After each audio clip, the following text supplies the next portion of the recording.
O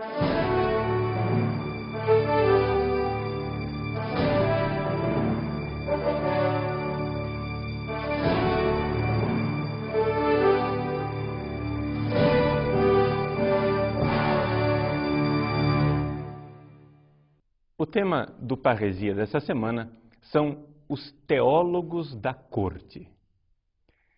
Nós sabemos que, historicamente, houve uma reflexão filosófica de um senhor chamado Nicolau Maquiavel, que ficou muito famosa no mundo inteiro, no livro O Príncipe. O que é que Maquiavel planeja no seu Príncipe?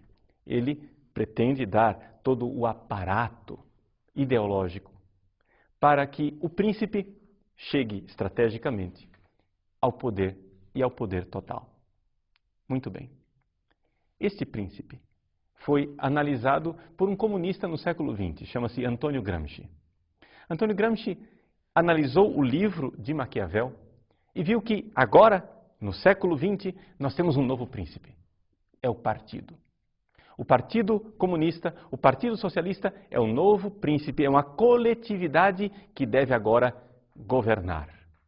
Portanto, a realeza, a elite da humanidade se encarna num partido. São eles quem devem ser a locomotiva da história. São estas pessoas, esses iluminados, quem devem reger agora os destinos, não somente da nossa nação, o Brasil, mas do mundo. Sim, são os que seguem a ideologia socialista. O Partido Socialista, esta nata da humanidade, esta raça eleita, são o novo príncipe que deve nos governar. Mas todo príncipe tem corte, e toda corte precisa dos seus teólogos.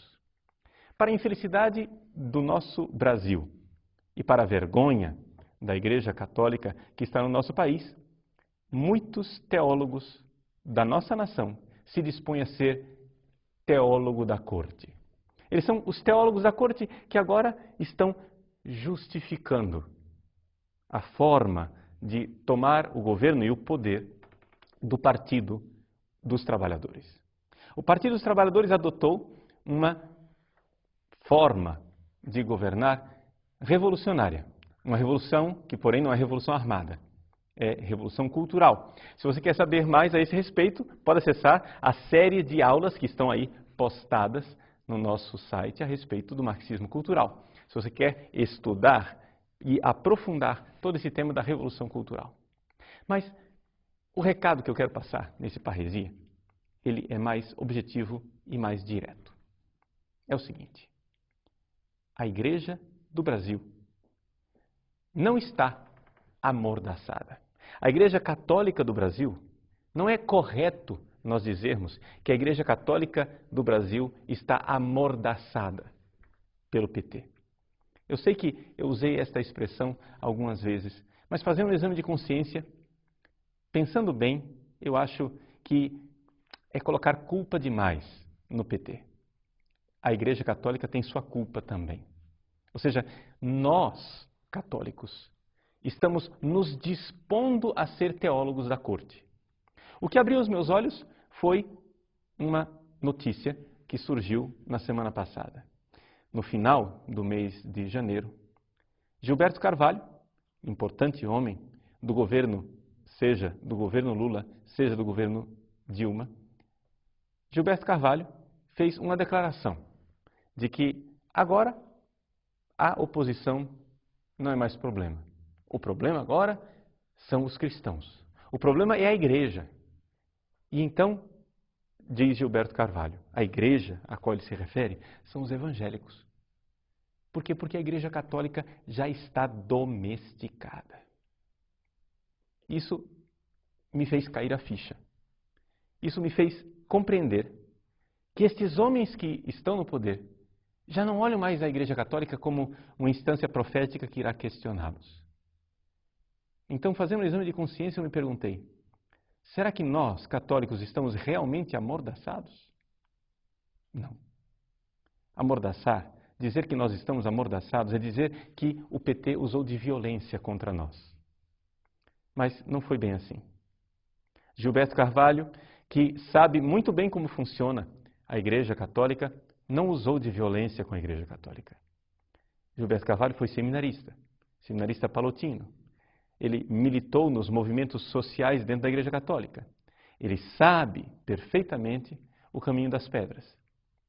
E foi costurando acordos, foi trazendo para si pessoas, gente muito importante da hierarquia da Igreja Católica, de tal forma que o que nós devemos dizer é que no Brasil, a Igreja Católica tornou-se, em muitos de seus expoentes, a Igreja da Corte.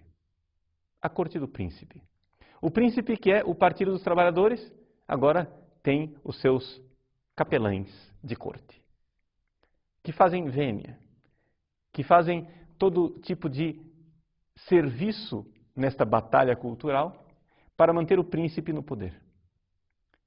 São teólogos, alguns são sacerdotes, outros são bispos, e bispos até importantes, gente de calibre dentro da hierarquia da igreja. Essas pessoas têm acordos com o partido governante. Acordos que envergonhariam a qualquer um de saber como é que as coisas estão funcionando. Aqui eu me lembro daquela frase do famoso ditador alemão Bismarck. Bismarck disse um dia: se o povo soubesse como se fazem as leis e se fazem as linguiças. Ou seja, não comeriam linguiças e não obedeceriam às leis. Aqui nós podemos dizer algo de semelhante. Se o povo soubesse como é que se produz teologia nesse país, como é que se produz discurso eclesiástico nesse país. Não é um discurso baseado no Evangelho e na fidelidade a Jesus Cristo. É um discurso baseado nos interesses do príncipe, do partido que nos governa. São teólogos de corte. Me envergonha que o governo não esteja planejando minimamente perseguir a Igreja Católica. Esteja planejando, sim, fazer algo, entrar numa batalha com os evangélicos, porque eles é quem estão representando o cristianismo no nosso país. Agora, você que é católico e ouve isso, você não fica envergonhado? Você não fica com a cara quente? Você não fica sem saber, perplexo? Ou seja, a pergunta é, para onde foi a Igreja Católica do Brasil? Ou seja, onde estão os católicos que faziam protestos e passeatas? Onde é que estão as marchas pela liberdade? Onde é que estão os padres de passeata tão críticos e tão proféticos? Onde é que estão aqueles abaixo-assinados? Aqueles protestos veementes? Greves de fome? Onde é que está tudo isso? Tornamo-nos teólogos de corte. Incensamos o príncipe e nos ajoelhamos numa genuflexão blasfema diante de um governo que vai perdendo cada vez mais qualquer pudor e qualquer limite de moralidade. Meus irmãos, quando eu li esta notícia, eu me envergonhei de ser católico. Não me envergonhei de ser católico por causa da verdadeira igreja de nosso Senhor Jesus Cristo, mas me envergonhei de ver que o Brasil inteiro, o país inteiro, olha para mim como sendo parte disto, desta farsa, dessa loucura. Eu não me envergonho da igreja verdadeira de nosso Senhor Jesus Cristo, mas eu me envergonho que as pessoas olhem para mim, padre, e digam: você está no bolso do governo. Você está no bolso de quem manda. Você tornou-se teólogo da corte. Isso eu não sou, isso eu não serei, isso eu não aceito. Meus irmãos, nós católicos, digo mais, nós cristãos, porque os evangélicos são nossos aliados nesta campanha, nós cristãos temos uma antiquíssima tradição de desobediência civil. Nosso Senhor Jesus Cristo, Ele disse: dai a César o que é de César e a Deus o que é de Deus. por esse princípio colocado por Jesus. Os apóstolos disseram, e está nas Sagradas Escrituras, nos Atos Apóstolos, convém antes obedecer a Deus do que aos homens. Portanto, se os homens começam a legislar, a colocar regras e a perverter toda a ordem social, fazendo coisas que estão declaradamente e definidamente são contrárias à vontade divina, meus irmãos, nós devemos desobedecer. Sim, desobediência civil. Se estes homens que nos governam começarem a fazer leis contrárias aos mandamentos de Deus, é dever do cristão, é dever do católico não obedecer estas leis, porque convém antes obedecer a Deus do que aos homens. Nós devemos compreender que aquele a quem devemos temer é o justo juiz que virá para julgar os vivos e os mortos. O que esses homens podem fazer conosco? Nos matar? Nos caluniar? Todo o mal que eles possam fazer conosco é sempre um mal temporário, que não é nem sequer uma pequena sombra do mal eterno que seria perdermos as nossas almas e irmos para o inferno.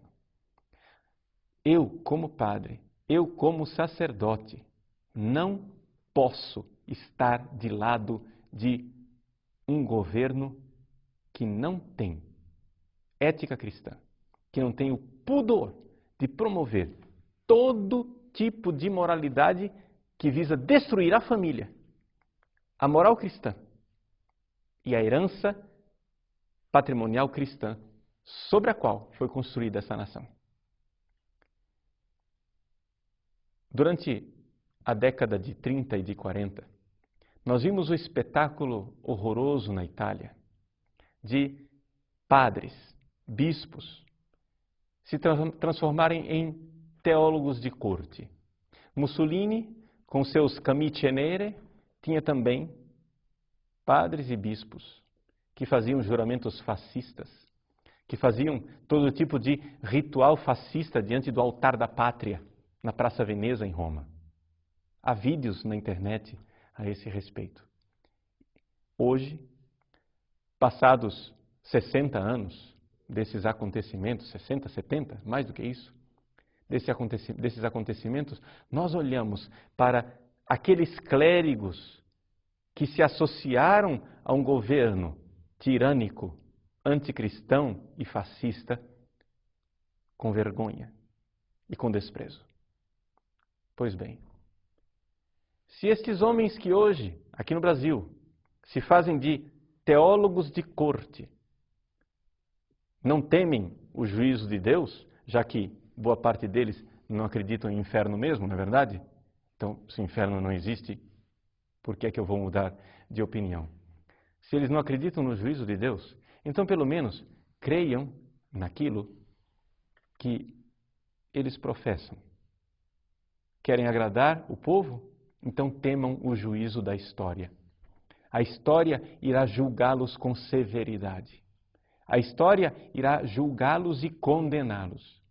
Como hoje nós olhamos para aqueles clérigos fascistas que estiveram do lado de Hitler e de Mussolini, olharemos no futuro para estes teólogos que se dizem da libertação, que se dizem proféticos, que se dizem do lado do povo, mas estão, na verdade, do lado de uma elite governante que, com o povo, não se preocupa de forma alguma.